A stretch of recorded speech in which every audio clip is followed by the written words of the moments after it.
Good morning from Panhandle Outdoors, America's only daily outdoor TV show. Your source for fishing, hunting, and information for folks who enjoy the great outdoors. Now sit back, relax. It's Panhandle Outdoors. Good morning, folks. Welcome to Panhandle Outdoors. I'm Winston Chester. I'm glad you're here this cool morning here in the Florida Panhandle. Our weather brought to us by Haney Technical Center at the corner of Baldwin Highway 77. High today, they say it may get out of 49 is a predicted high. It may not even get out of 50s, but just out of the 40s. It may reach 50, but it's going to be cool today. Low tonight 30. Water temperature. Feel better about this. Now water temperature has gone back down to 64 degrees. I was just uncomfortable. I was out of my element thinking about that water temperature being so high. But I did see this the other day. I was up in the Greensboro area and Quincy area and swung back through in Bristol. I saw a Japanese magnolia blooming, and we're going to talk about that later. That's always the first sign of spring, and I saw one last week blooming in Bristol, and then I saw one again over there in Youngstown area blooming, and that's the first sign of spring around here. But I know they sort of got confused too. But we're back in the wintertime element right now. Our high, like I said, we're talking about the high. Riverine brought to us by Panhandle Outdoors. Our place go at Bluntstown, 16.7. It is still really high. And the Choctaw and Caryville at 11, both rivers in double digits, and I went across them, and they're just water all over the place. I was down at Howard Creek, and water's way up. It's all over the place. There's water and mud, so be careful if you get that way. Our tide chart brought to us by Kent Forest Lawn. We're looking at low tide this morning now, right around 4:30, and it's coming in, and it'll be high at 6:11. That's a normal winter pattern right there. We got a north wind coming in pretty strong, and the wind looks pretty strong. It blew yesterday. The wind looks pretty strong all week long as far as outdoor activity, so be aware of that if you get out in the woods or on the water. All right, let's take a break, and we'll be right back. All right, welcome back. I want to start with some pictures and all. I love when y'all send in pictures. It's just fascinating and it keeps us, day to day, exactly what's going on this time of year in the Florida Panhandle. It's a very unique place we've talked about. Let's go down to Howard Creek to Miss Susie Gibson and send it right to me. Christopher and Javin, you gotta love it. This is her grandboys. And I'm talking to her about it, and she said they caught their own bait. Now, look, isn't that fascinating? That's how you do it down Howard Creek. Good job, Christopher and Javin. Proud of you boys. All right, Mark and Susie Gibson, Howard Creek. How about a step-by-step guide to having a good day? One step, go fishing. That is true now. That is so true. This is a good picture here. Whitney Stevens sent this in to Florida Panhandle Hunters. What was cute about this was, I think, last Friday afternoon. She said, straight from work to the condo, camo needed. Now, she's not talking about the Panama City Beach condo. She's talking about a blind right there. She left work, and you had time to do that. Here's another picture of it. You have time to get off work about 30 minutes early and run up there to the tree stand or the condo and take that big old buck in. Good job, Whitney Stevens. Oh, Steve McLemore. Y'all know, a lot of folks know Steve. If you're doing any kind of bass fishing, Steve is an outstanding bass fisherman. Here he is up at Deer Point Lake. 16.8 pounds, second place. It was a great day at Deer Point Lake. That's some nice, fresh water fish right there, and a healthy bass out of Deer Point Lake. Good job, Steve McLemore. I'm gonna read this to you. This is here's Fred. Okay, here's the picture I'm talking about. This is Fred Myers, and they started the power pole tournament. The first tournament was out there in Louisiana. They had it this past weekend, but I'm going to read it because what he did. This is a lesson. You don't have to but this is a lesson coming from some of the best, if not the best, red fishermen in the country. With Fred, okay. Britt Ortiz is his partner. I'm not going to read the whole thing, but they ended up in 5th place. But what I read and all, I hadn't talked to him yet. I'll get him to come on the show pretty soon. They figured out they had a 45-minute window to catch redfish in a whole day. They had this window where the tide was going to be coming right, the flow of the water, all that stuff, and they anchor down. But I'm going to read what it said. We had about a 45-minute window to catch our fish, but we had to wait for 2 hours for that window to open. We stayed power pole down all day and fished the same area all day.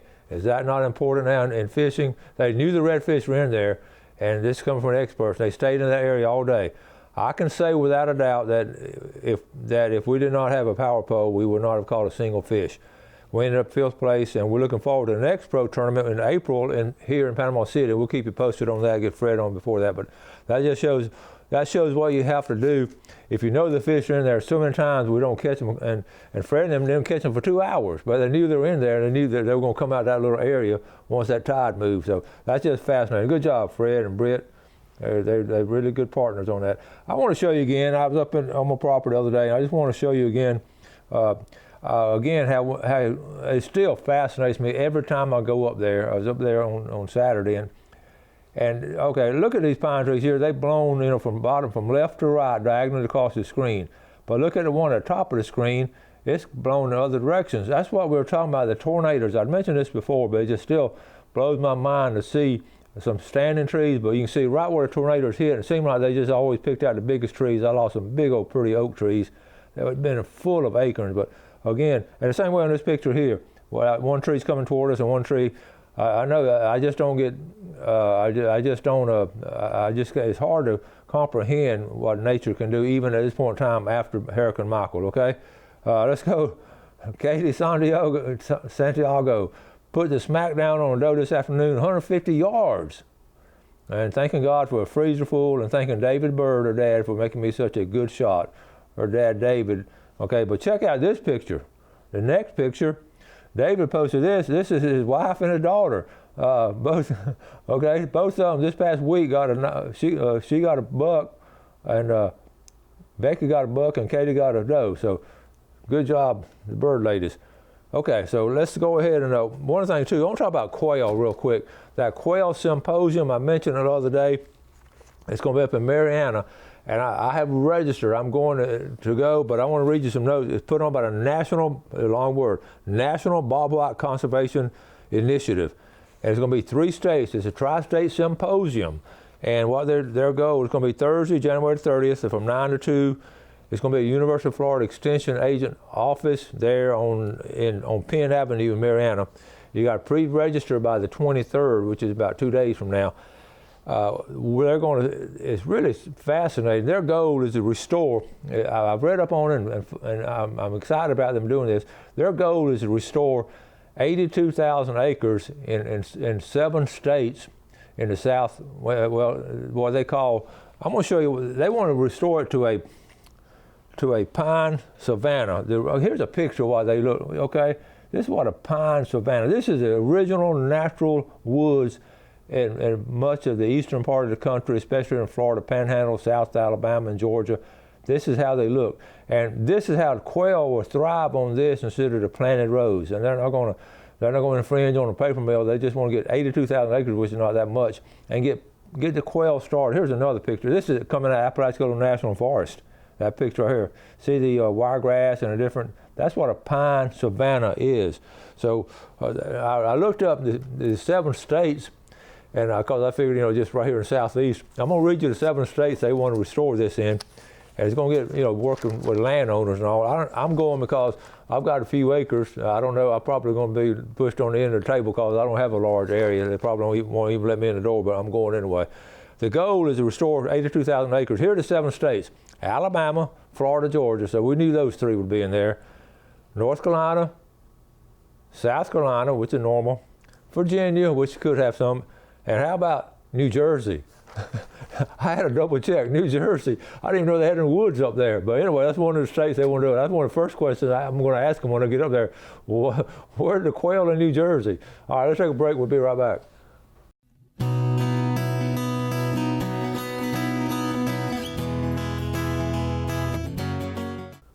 New Jersey, trees and quail in New Jersey. I want to check that out, okay? Here's the deal. It's a national it's a tri-state bobwhite symposium, and I've responded, and it's put on by the national, those folks up there, there's 2 or 3 organizations. The FWC has a part in it, like 3 or 4 the partners in it, so they're all going to help out. So anyway, if you're interested in it, I just want to learn about, anytime quail, I like to learn about quail. I love quail.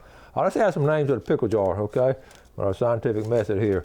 How about John Taylor from Parker? Some of y'all sent sent me some snail mail, and I've read some nice cards and letters. I appreciate that very much. Treva Campbell from Fountain. How about Russell Womble from Santa Rosa Beach? All the way from Parker. Sarah Taylor. And Houston Taylor from Parker, the Taylor family, and Sam Taylor. They've been watching a long time. Good folks over there. Denver Dolphin up there in Bayou George, old Denver. And we're looking at the better half, Annette Dolphin, and then Bob Campbell from Fountain. So we've got them scattered out all over. Continue to send them in. We're about a day or two or three behind on those. It just takes a while.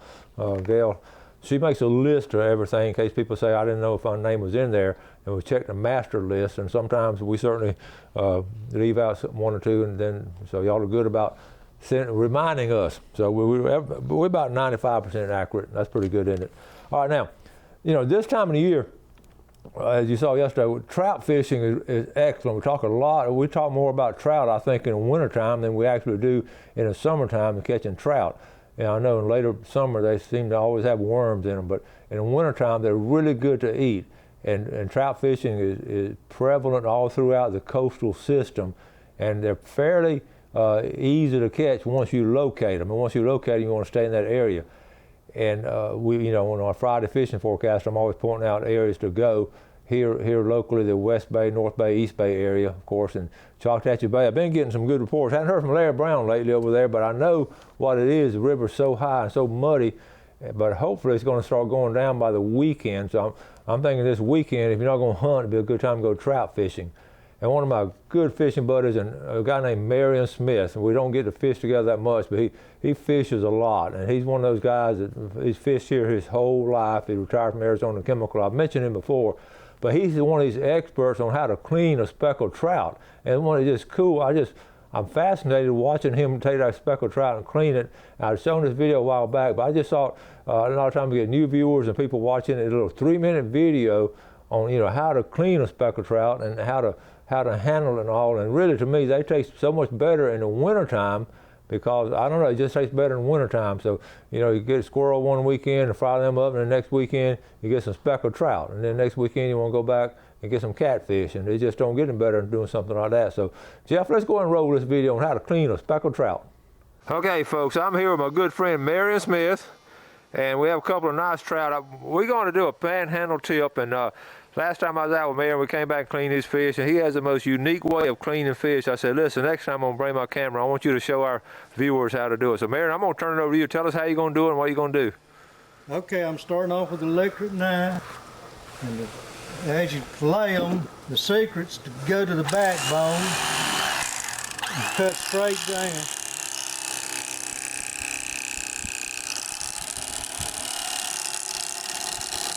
Stay right on the backbone or you'll waste the meat. Okay, so you keep the fillet attached. Yeah, keep the fillet attached to the tail, and then come down. And then you got the perfect fillet here. That looks so easy. Turn him over. Turn him over and be sure not to go through the backbone or you can't do it.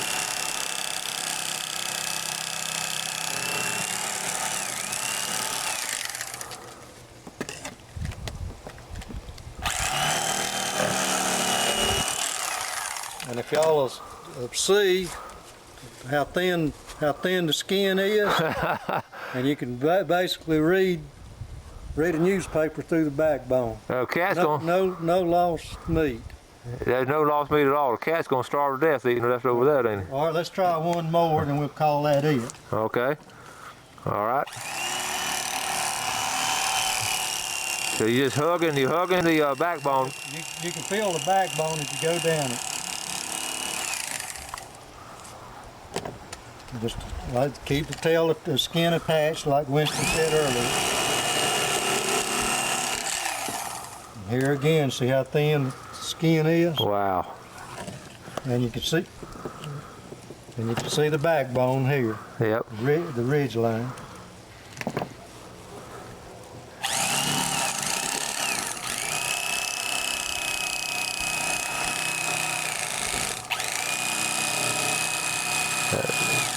He's working on the backbone there. You make it look so easy there, Marion.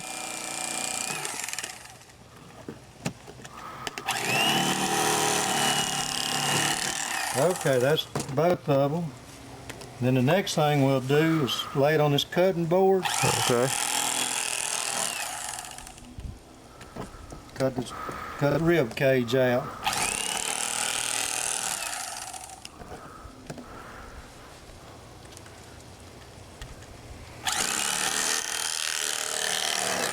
All right. So folks, you see what you're going to end up getting here.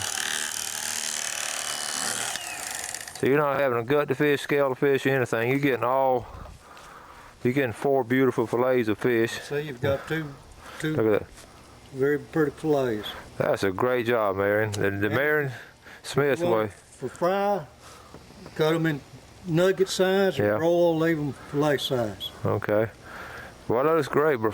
Thank you, Marion. That's a great Panhandle tip for Panhandle Outdoors.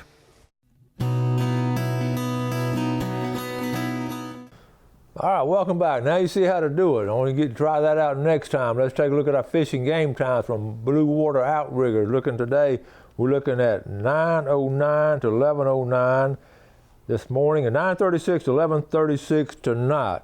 I had the opportunity over the weekend. I want to wish my nephew Matthew happy birthday. I always try to go with him on his birthday weekend up in Bristol, and we were able to ride with him. Spend a good part of Saturday with he and his son Dylan, and that's my brother's son Matthew, and works there, been born and raised in that area, and well, his family is. So anyway, all the boys he's hunting with now, they're like 3rd or 4th generation of old dog hunters and families that's done it forever, and it's just really fascinating. They have about 15,000 acres they lease, 15,000 acres between Bristol and Hosford, north of Highway 20, and it's some of the old area we hunted in, and some of my old family's old homesteaded property. So it's just refreshing to me to go up there. I don't even take my gun anymore. I just take my camera and just ride in the truck with them and just have a good time. So anyway, in between, I'll have that video probably end of the week, probably next Monday. I had a video of our hunt up there, and we had a good time. But anyway, Matthew and I get to talk, and I'll get to visit and everything, and he's just I'm so proud of him, my nephew. But we were talking about, we saw a section had some where the beehives had been. The beehive boxes were not in there. I said, Matthew, where are the beehives? He said they're in California. I said, what?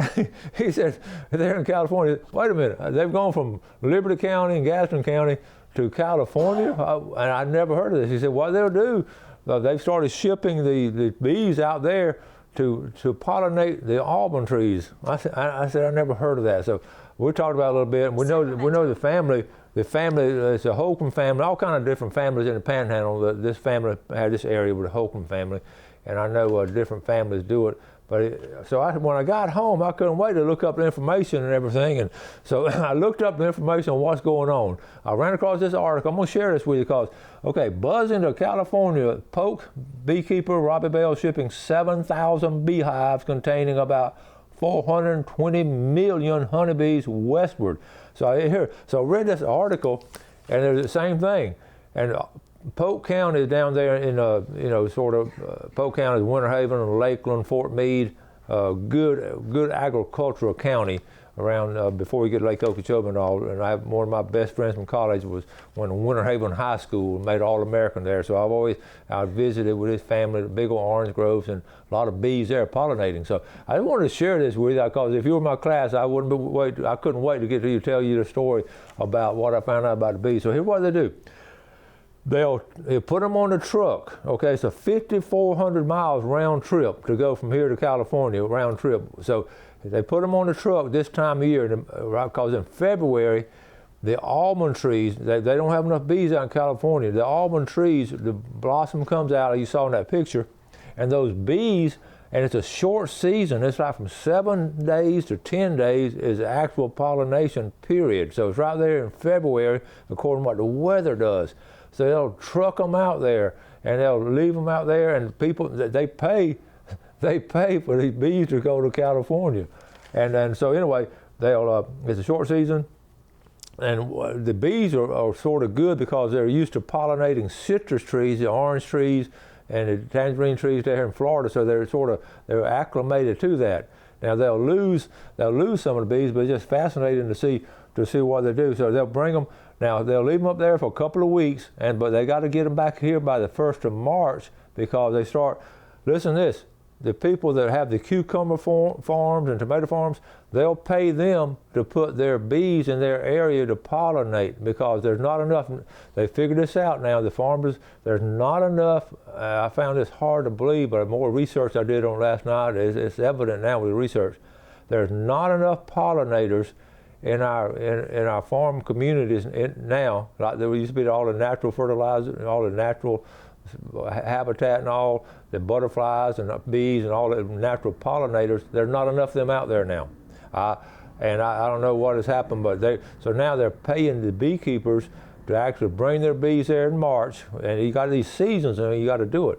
So as far as nature and how things are going in nature, that is just fascinating to me. So the cucumber plants down in Central Florida, the area where they grow so many of our vegetables down there, they're now getting pollinated by paid bees. The bees they're happy as they can be. But anyway, the trip to California, they take them out there in a truck. I don't know what kind of temperature. I know they keep the air circulating, and I know the queen bees got to go with them. It's just fascinating.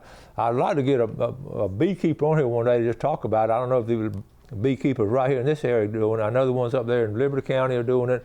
I'm sure the word, they have their own, connection with each other. I'm sure some of them are taking them, trucking them out there. I don't know if they're flying any out there or not. They may not let them on the plane though. They might I can imagine a beehive getting out on the plane. But anyway, I didn't realize how much in demand the bees were to pollinate across our country. So we need to take care of our bees, and our birds will be right along with them. So I'm taking care of our birds because I feed a lot of them in my backyard. So anyway, I just want to share that with you. That's just fascinating information on our nature and what's going on here. I'm going to wrap it up for today. Tomorrow I have Steve Shea coming on. We're going to talk a lot about deer hunting and the rut and exactly what's going on here in the Florida Panhandle from an expert in deer management. So that's it for today. Thank y'all for watching Panhandle Outdoors. We appreciate the viewership. Do something good today for your fellow man. And God bless. Thanks for watching America's only daily outdoor TV show, Panhandle Outdoors with Winston Chester, featuring hunting, fishing, and other activities and information to help you enjoy the great outdoors. Join us next time for Panhandle Outdoors.